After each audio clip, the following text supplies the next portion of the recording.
परियों से भेंट।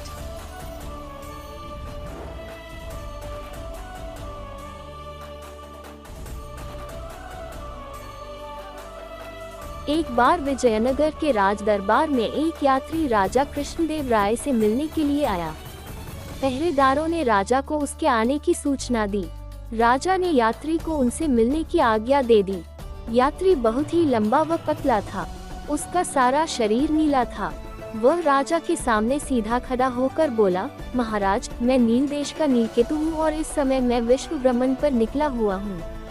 अनेक देशों की यात्रा करते हुए मैं यहाँ पहुँचा हूँ। घूमते हुए मैंने अनेक देशों में विजयनगर और आपके न्यायपूर्ण शासन व उदार स्वभाव के बारे में बहुत कुछ सुना। अतः मेरे मन में विजयनगर और आपको देखने व जानने की उत्सुकता और भी बढ़ गई। इसीलिए मैं आपसे मिलने व विजयनगर साम्राज्य को देखने की अभिलाषा से यहाँ आया हूँ। राजा ने यात्री का स्वागत किया और उसे शाही अतिथि घोषित किया। राजा द्वारा मिले आदर व सत्कार से गदगद होकर यात्री बोला, महाराज, मैं उस स्थान के विषय में जानता हूँ जहाँ परियों रहती है। मैं आपके सामने अपनी जादुई शक्ति से उन्हें बुला सकता हूँ। ये सुनकर राजा बहुत उत्सुक हो गए और बोले, इसके लिए मुझे क्या करना होगा? नीलकेतु महाराज, इसके लिए आपको नगर के बाहर स्थित तालाब के किनारे मध्यरात्रि को अकेले आना होगा। तब मैं वहाँ परियों को नृत्य के लिए बुला सकता हूँ। नीलकेतु ने उत्तर दिया। राजा उसकी बात मान गए। उसी रात मध्यरात्रि में राजा अपने घोड़े पर सवार होकर तालाब की ओर चल दिए। वह पुराने किले से घिरा हुआ एक बहुत बड़ा तालाब था। राजा के वहाँ पहुँचने पर नीलकेतु पुराने किले से बाहर निकला और बोला, स्वागत है महाराज, आपका स्वागत है। मैंने सारी व्यवस्था कर दी है और पहले से ही परियों को यहाँ बुला लिया है।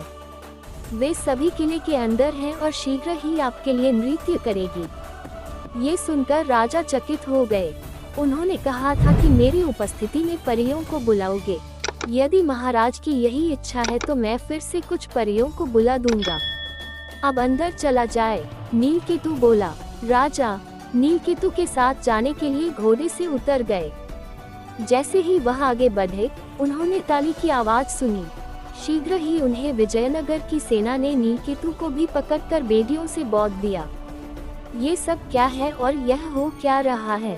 राजा ने आश्चर्य से पूछा। तभी तेनालीराम पेड़ के पीछे से निकला और बोला, महाराज, मैं आपको बताता हूँ कि यह सब क्या हो रहा है। ये नीलकेतु हमारे पड़ोसी देश का रक्षा मंत्री है। किले के अंदर कोई परियों नहीं है। वास्तव में इसके देश के सिपाही ही वह परियों के रूप में छिपे हुए हैं। अपने नकली परों में उन्होंने अपने हथियार छिपाए हुए हैं। ये सब आपको घेर कर मारने की योजना है। तेनालीराम, एक बार फिर मेरे प्राणों की रक्षा के लिए तुम्हें धन्यवाद। परंतु ये बताओ कि तुम्हें ये सब पता कैसे चला? राजा बोले। तेनालीराम ने उत्तर दिया, महाराज, जब यह नीलकेतु दरबार में आया था तो इसने अपने शरीर को नीले रंग से रंगा हुआ था। परंतु ये जानकर कि विजयनगर का दरबार बुद्धिमान दरबारियों से भरा हुआ है, ये घबरा गया तथा पसीने पसीने हो गया। पसीने के कारण इसके शरीर के कई अंगों पर से नीला रंग हट गया तथा इसके शरीर का वास्तविक रंग दिखाई देने लगा। मैंने अपने सेवकों को इसका पीछा करने के लिए कहा। उन्होंने पाया कि ये सब यहाँ आपको मारने की योजना बना रहे हैं। राजा तेनालीराम की सतर्कता से प्रभावित हुए और उसे पुनः धन्यवाद दिया।